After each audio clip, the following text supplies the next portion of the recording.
Thomas Keene had always believed that leadership meant service, not power. Every morning when he arrived at the FBI headquarters, he would look up at the tall glass building and remind himself of the oath he took, to uphold justice, no matter how uncomfortable or unpopular it became.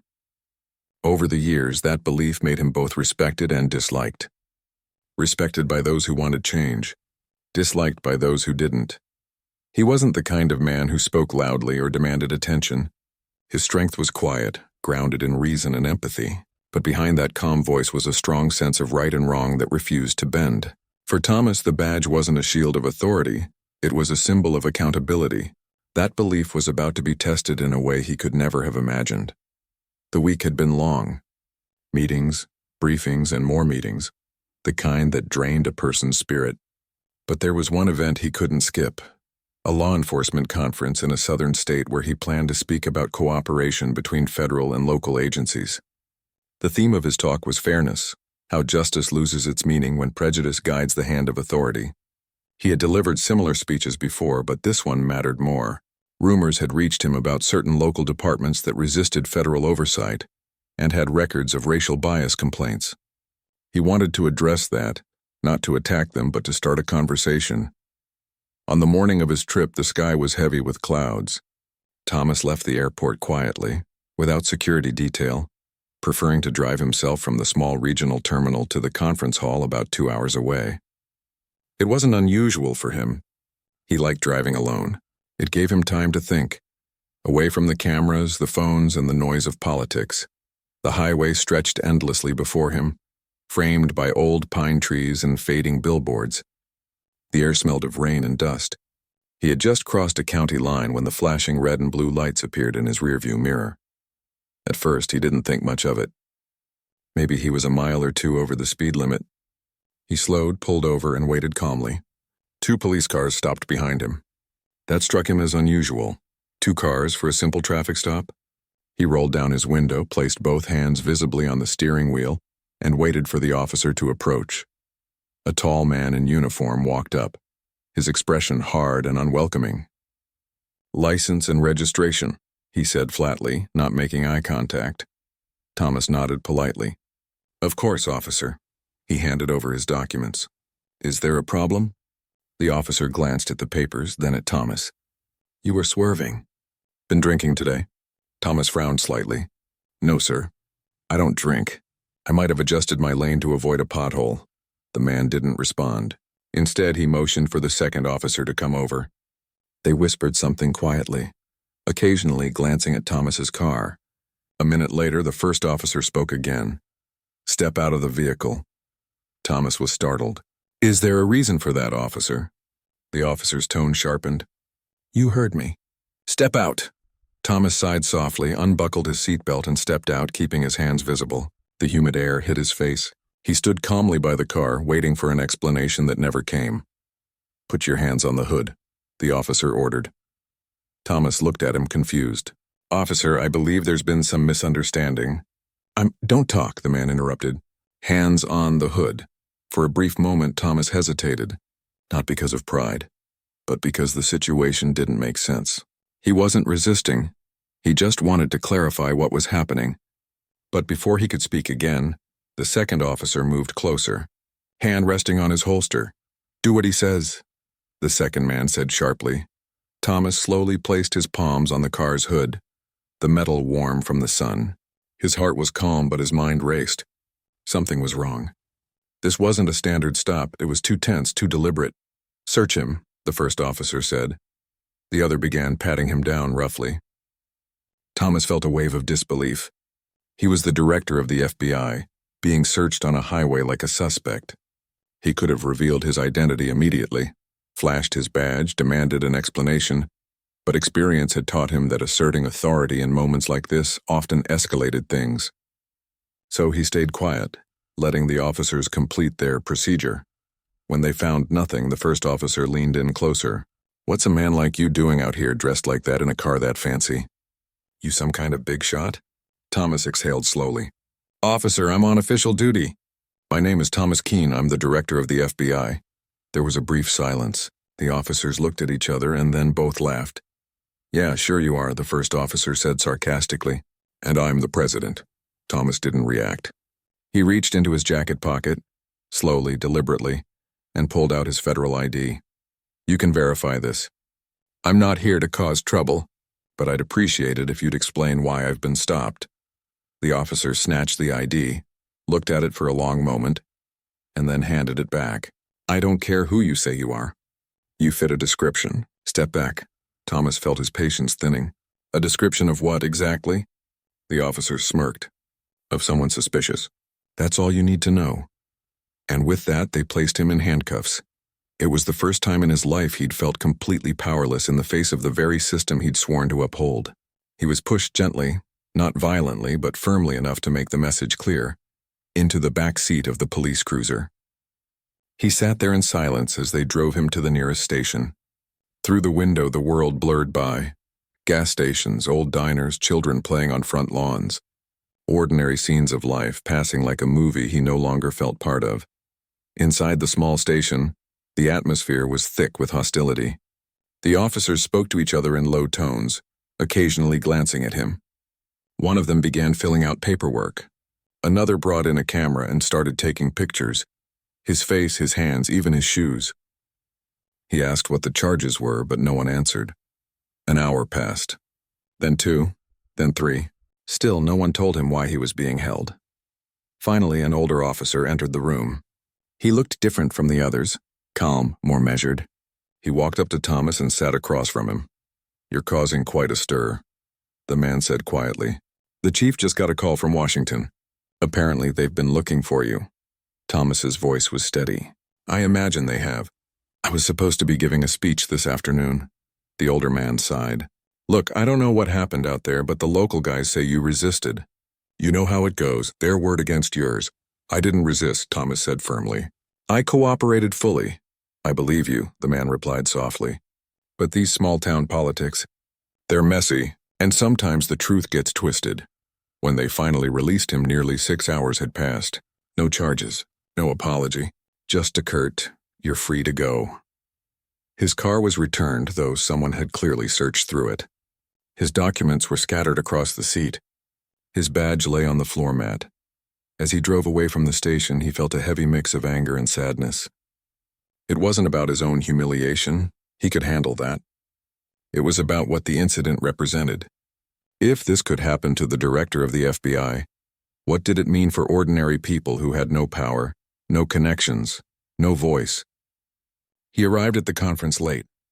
The organizers were frantic, relieved to see him. They assumed there had been a delay in his flight or traffic. He didn't tell them what had happened, not yet. He simply walked to the stage, adjusted the microphone, and began to speak.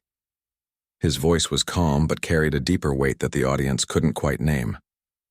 He spoke about justice, fairness, and integrity, the same themes he had planned to discuss, but this time, his words came from a place of raw experience. True justice, he said, looking across the room, is not just about enforcing the law.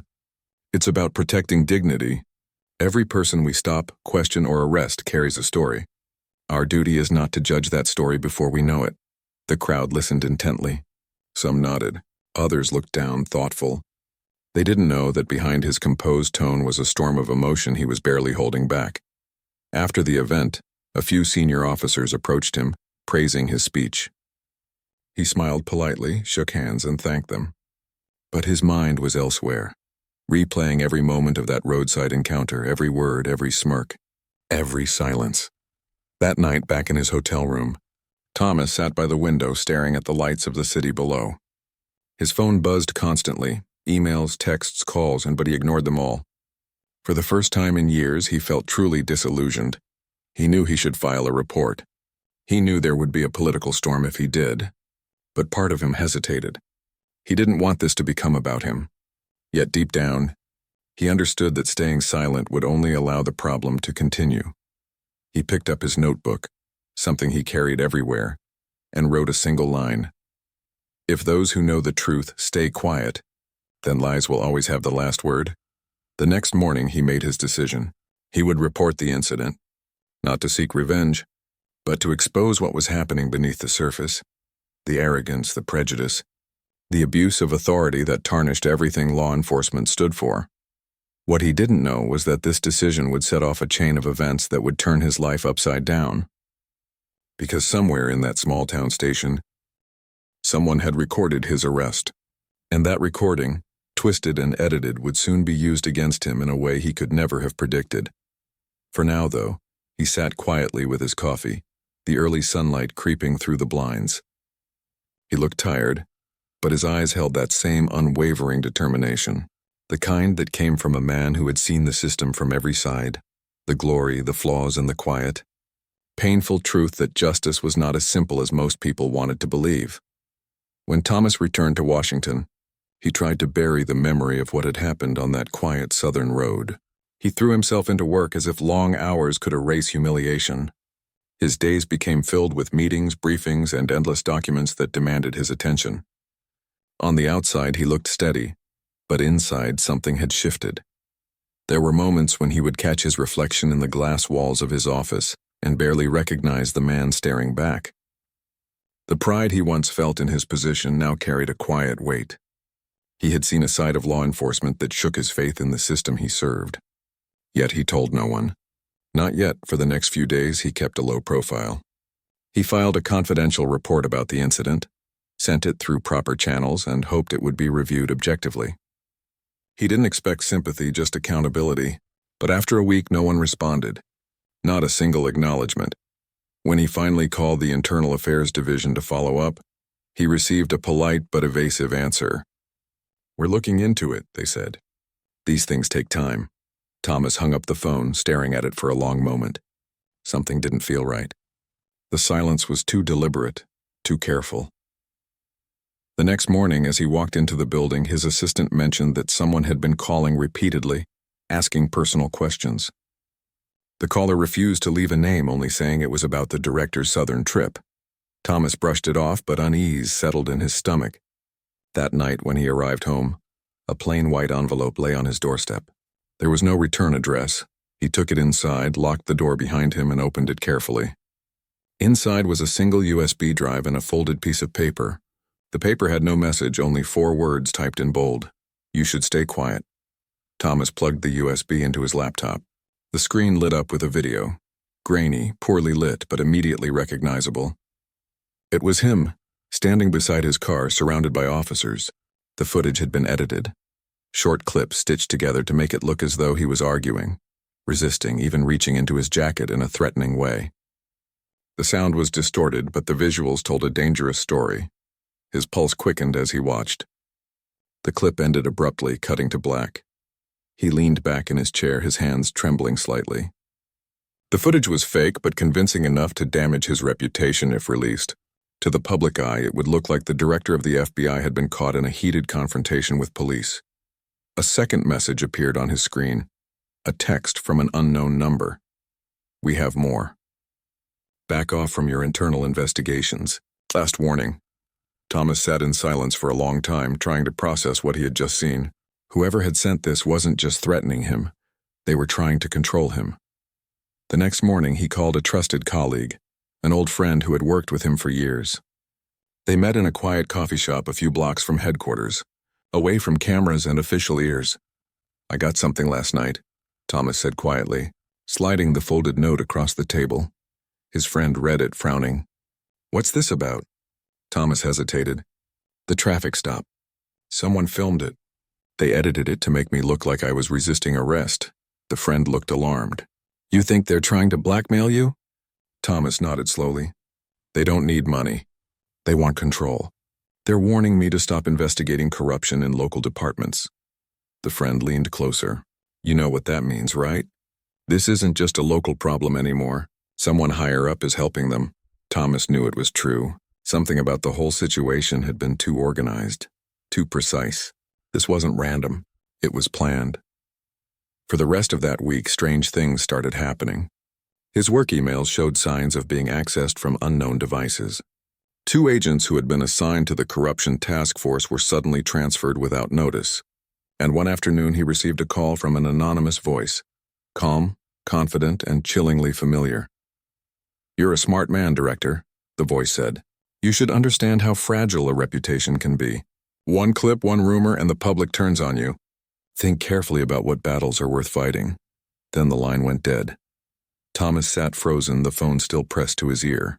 It was one thing to be threatened by strangers, but this voice, it belonged to someone who knew the system from the inside. Later that night, he went through his files again. Every document, every report, every piece of evidence tied to the internal investigations into law enforcement misconduct.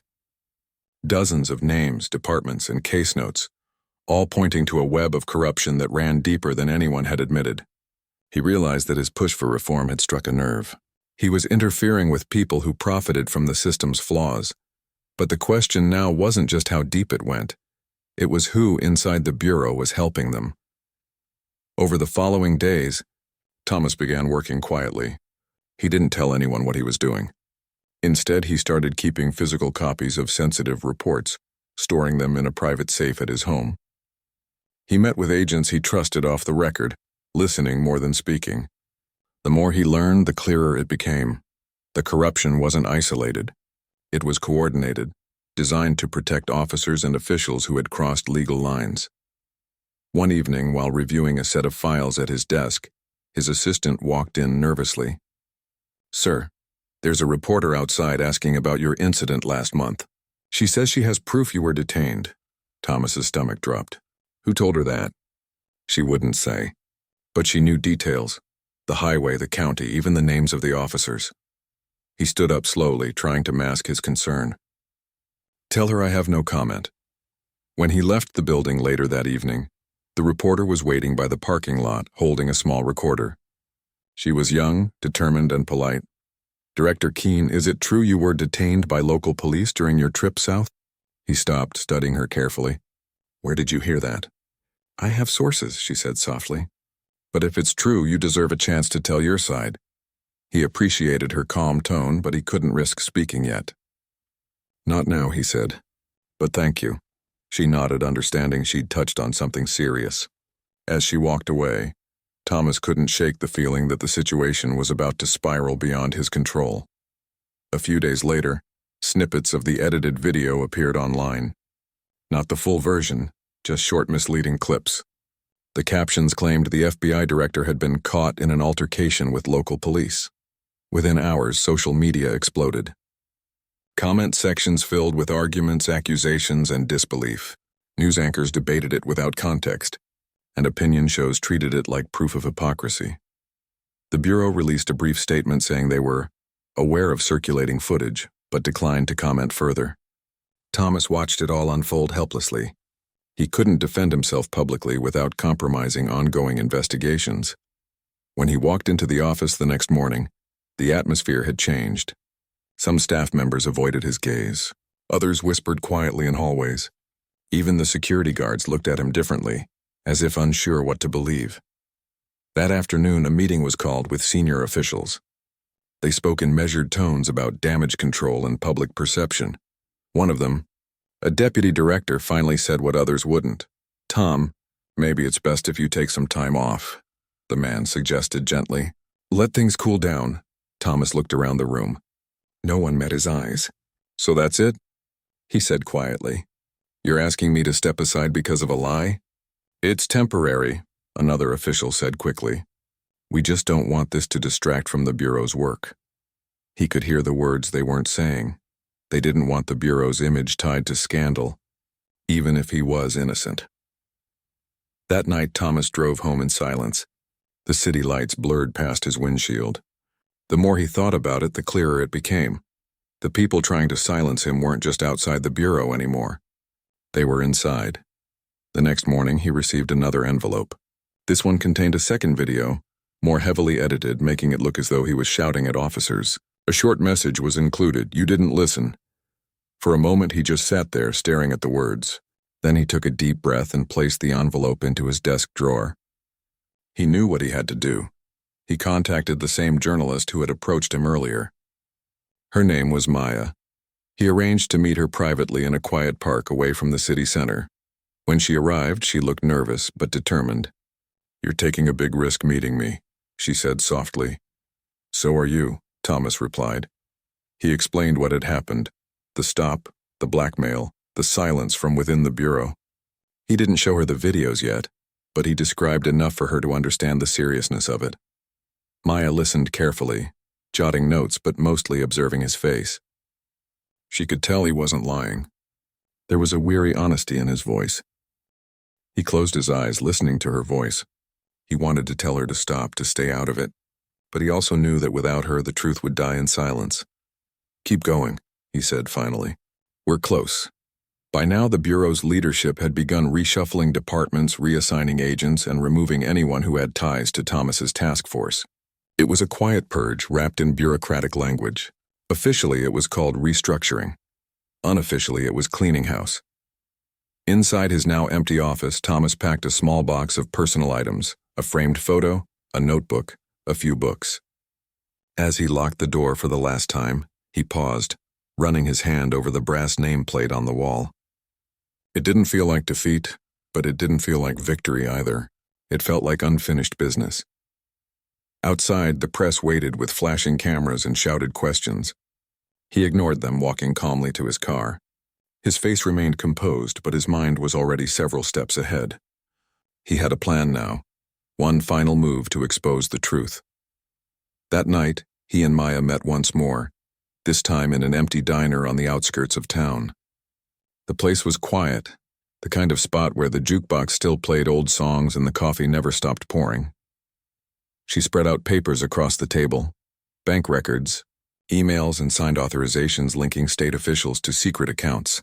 "This is enough to bring them down," she said quietly. "If we release it all at once, they won't be able to cover it up." Thomas studied the papers carefully.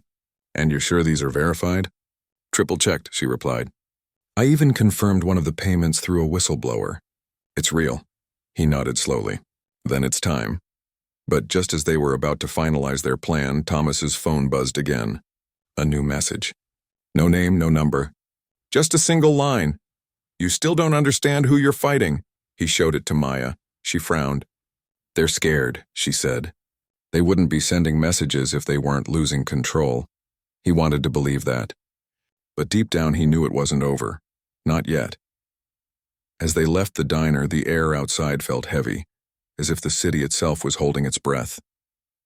The next step would change everything, for him, for the Bureau, and for everyone who still believed in justice. When Thomas got home that night, he sat quietly by the window, watching the streetlights flicker.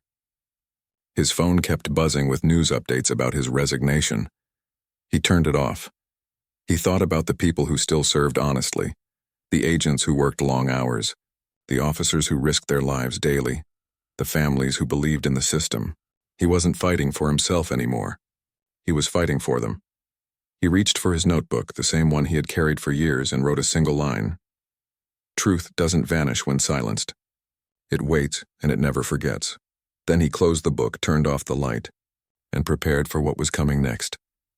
The storm had reached its peak, and somewhere out there, the first cracks in the wall of corruption were starting to show. Thomas woke up before sunrise.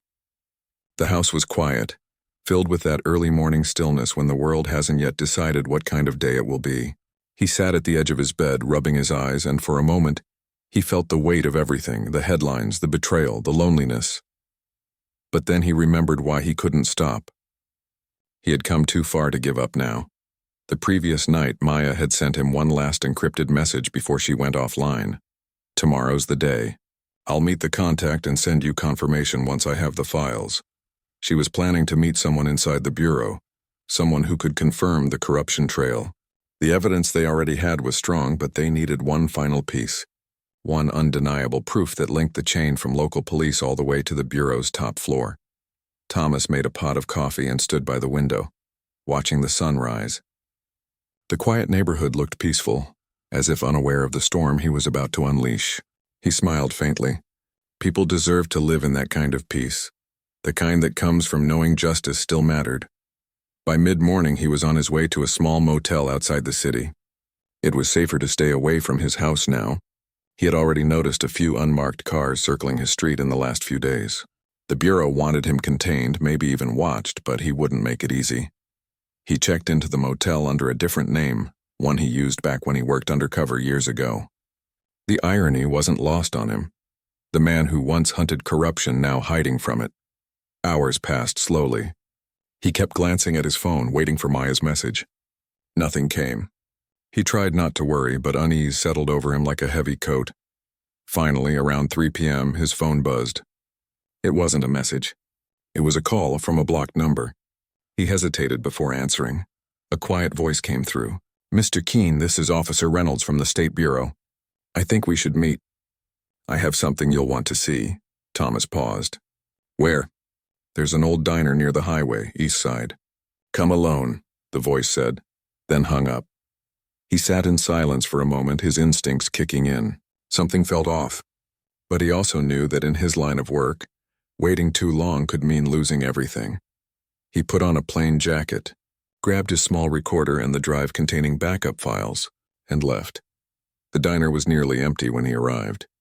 The smell of coffee and fried food hung in the air. A few truckers sat at the counter minding their own business. He spotted a man sitting in the corner booth, mid-40s, wearing a worn-out suit, looking around nervously. Thomas approached cautiously. "You're Reynolds?" The man nodded. "Yes, sir. Thank you for coming." Thomas sat across from him. "You said you had something."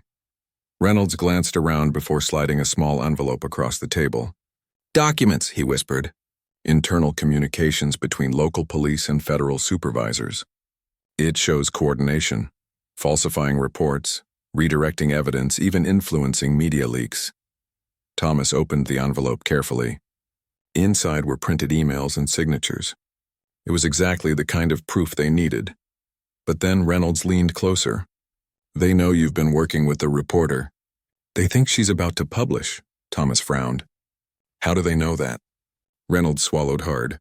"Someone tipped them off. They're trying to find her before she goes public." Thomas's pulse quickened. "Where is she now?" "I don't know," Reynolds said. "But if she's still with the contact, she's in danger.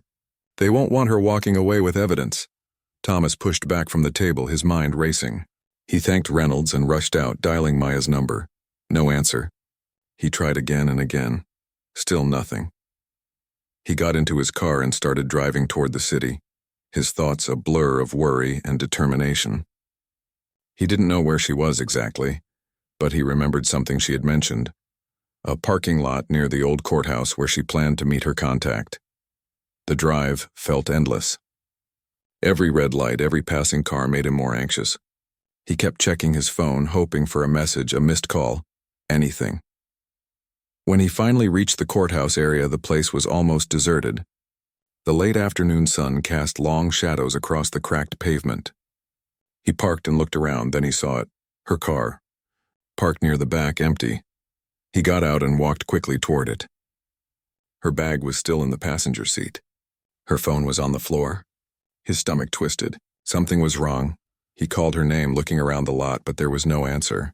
He could hear only the faint hum of distant traffic. Then, from across the lot, he noticed a small piece of paper caught under a rock. He picked it up. It was torn, but part of a note was visible. "If anything happens, go to the safe house." The rest was smudged. He knew exactly what it meant. Months earlier, they had talked about a backup plan. A small cabin she rented outside the city, meant to store data if things got too dangerous. He got back in his car and started driving again. Faster this time. The road to the cabin was narrow and surrounded by trees. The sun had started to set, painting the sky orange and pink. When he arrived, the place looked quiet, but her car wasn't there. He stepped out cautiously and approached the cabin. The door was unlocked. Inside, everything looked untouched. Papers on the table, a half-drunk cup of coffee, a laptop still open. She had been here recently. He looked at the screen. The last message sent was to him. "Uploading the files now. If it works, the truth will finally be out." He checked the upload. It was still in progress, 92% complete. He exhaled slowly. She had done it. The files were being sent to multiple news outlets and independent watchdogs. Once the upload finished, no one could stop it. But just as relief started to wash over him, headlights appeared outside. A car pulled up the gravel path. Thomas froze. Two figures stepped out. He couldn't see their faces, but he recognized the way they moved. Calm, practiced, deliberate. They weren't journalists. They were bureau men. He quickly shut off the laptop screen and slipped behind the side door. His heart pounded in his chest as he moved through the trees behind the cabin. He heard the front door open, followed by footsteps and low voices. "Check the laptop," one of them said. "See if the files went through." Thomas kept moving quietly, staying low.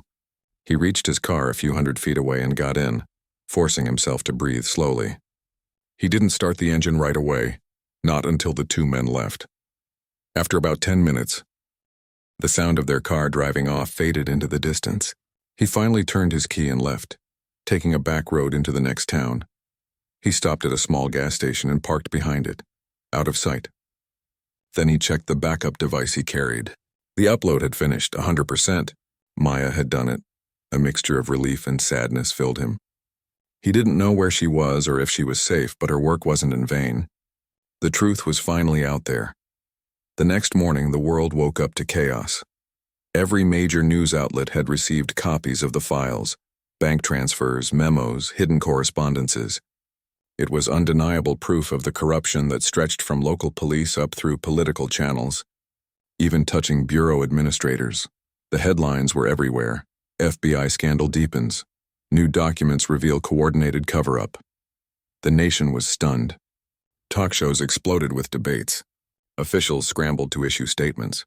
Some called for independent investigations. Others demanded resignations. Thomas sat alone in his motel room watching it all unfold on television. He should have felt victorious, but he didn't. Victory didn't erase the cost. Then finally a message appeared on his phone. It was from Maya. "Safe, they tried to stop me, but I got out. You did it, Thomas. The world knows now."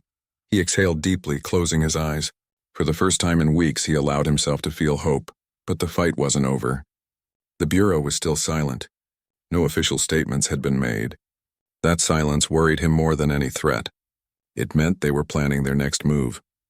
2 days later, he was summoned to a private hearing in Washington. The new acting director wanted to discuss the situation.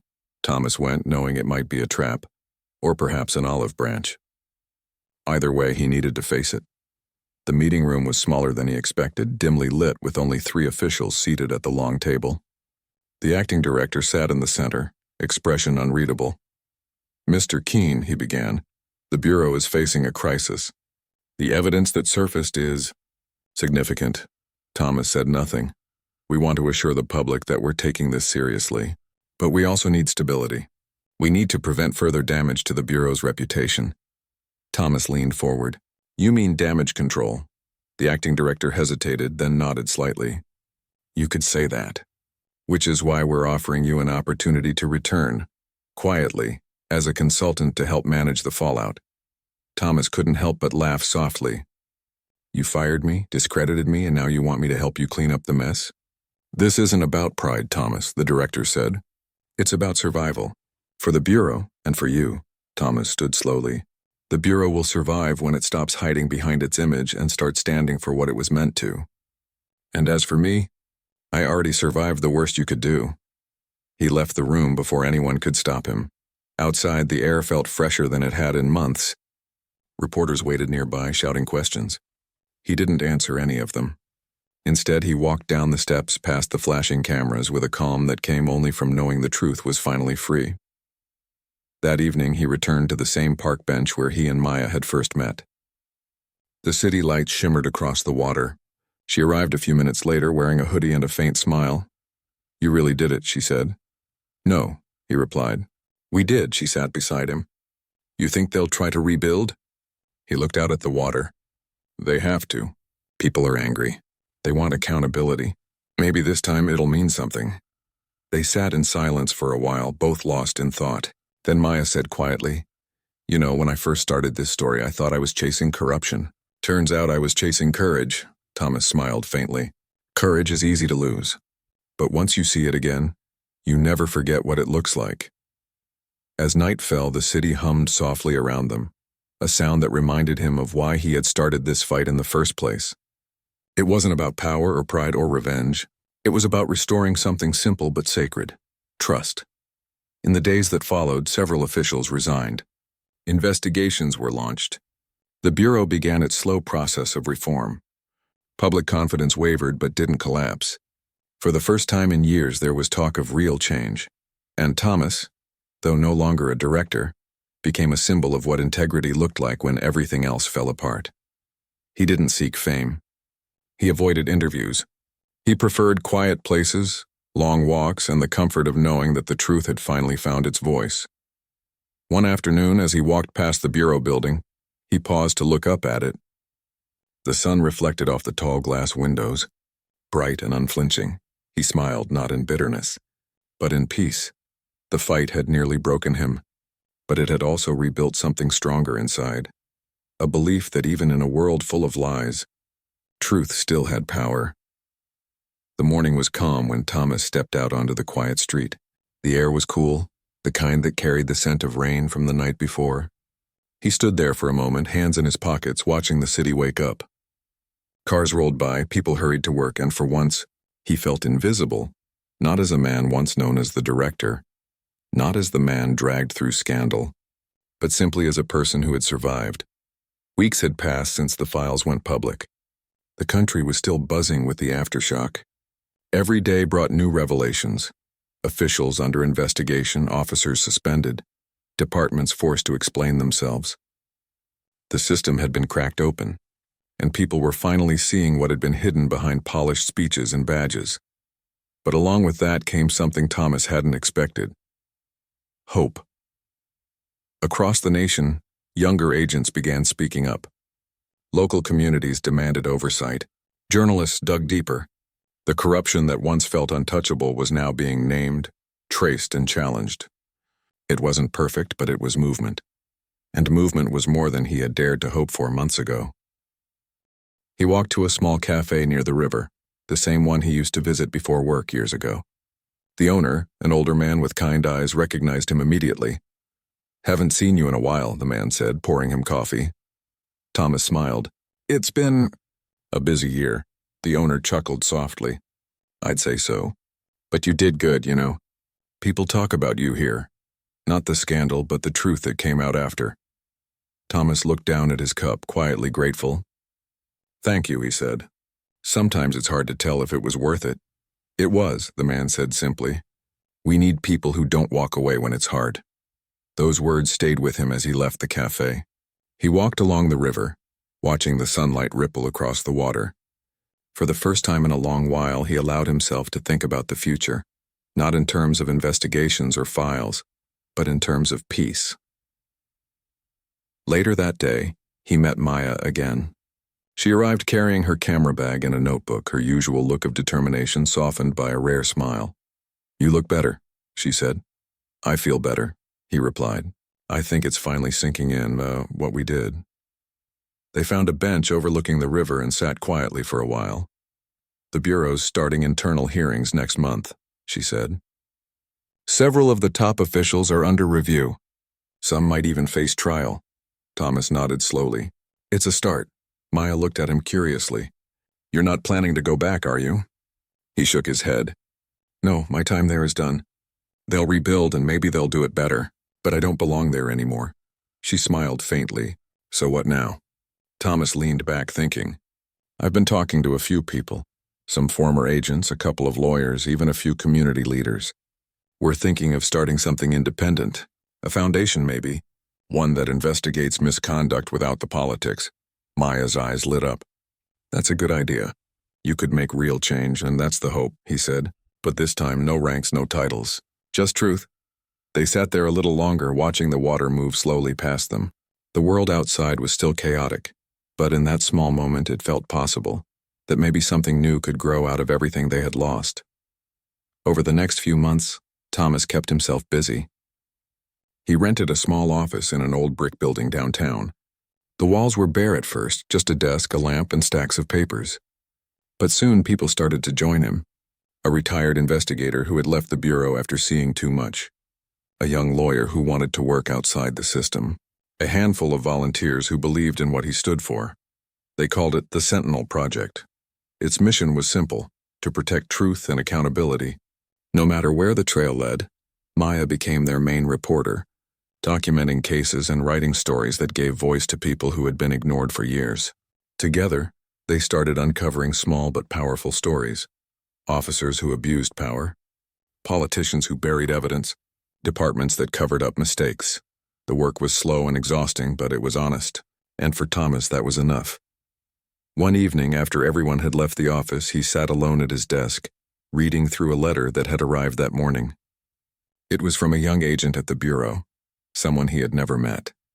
The letter read, "I joined because of what you did. I want to make sure it never happens again. People like me are still here and we're learning from your story." Thomas read the lines twice, feeling a warmth spread through him. He placed the letter carefully in his drawer. Maybe, he thought, that was the real victory. Not headlines, not vindication, but the spark it lit in others. Not long after, Maya came by with new files. "This one's big," she said, placing them on his desk. "Whistleblower from another state. Claims there's a cover-up involving data manipulation." Thomas smiled wryly. "Some things never change." "Good," she replied. "Because neither do we." They laughed quietly, that familiar mix of weariness and purpose binding them together once again. As they worked, the world around them began to shift.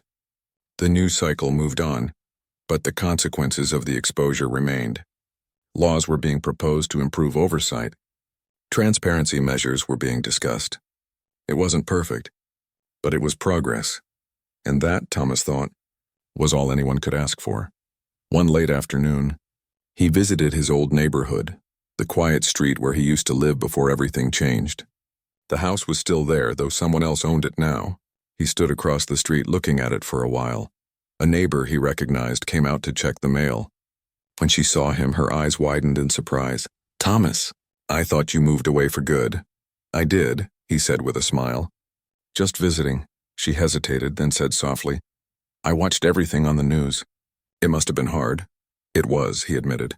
"But I'd do it again." She nodded slowly. "We're proud of you, you know. Everyone here is." He thanked her, and as he walked away, a strange peace settled over him. For so long he had carried the weight of anger and loss, but now all that remained was a quiet sense of closure. Later that night, he stood on the roof of his office building, watching the city lights flicker below. The world looked smaller from up there, but in a comforting way, like maybe it could still be fixed. Maya joined him, carrying 2 cups of coffee. "Another long day," she said, handing him one. "Every day's long when you're fighting lies," he replied with a faint grin. She took a sip, then looked out at the skyline. "You ever think about what would have happened if you hadn't fought back?" He thought for a moment. "I probably would have gone on believing that silence keeps you safe. But it doesn't. It just makes the wrong people louder." She nodded. "You changed a lot of lives, Thomas." He looked at her, then back at the horizon. "Maybe, but the truth is I just refuse to let them change mine." They stood there quietly for a while, watching as the last traces of daylight faded. In the months that followed, the Sentinel Project gained attention. People began sending tips, evidence, and stories. Some were small, about workplace injustice or minor misconduct, while others hinted at larger systemic problems. Each case reminded Thomas why he had started this journey in the first place. One morning, he received a letter marked confidential. Inside was a short note. "Your work is being watched, not by enemies, but by those who believe in it. Don't stop," he smiled as he read it. Maybe the world still had more good people than bad. Years passed quietly after that. The chaos that had once surrounded him faded into history. New leaders rose, new headlines took over, and the story of the FBI director who stood alone became something people read in textbooks and online archives. But Thomas never sought to relive it. He stayed with his foundation, mentoring younger investigators and writers, teaching them what he had learned the hard way, that justice isn't a destination. It's a constant fight, often against the people least expected. On his final day at the office, and many years later, he walked through the small building one last time. The desks were empty. The lights dimmed. On the wall hung a framed quote he had written years earlier. "Truth doesn't vanish when silenced. It waits, and it never forgets." He smiled, remembering the night he had first written those words in his notebook during his lowest moment.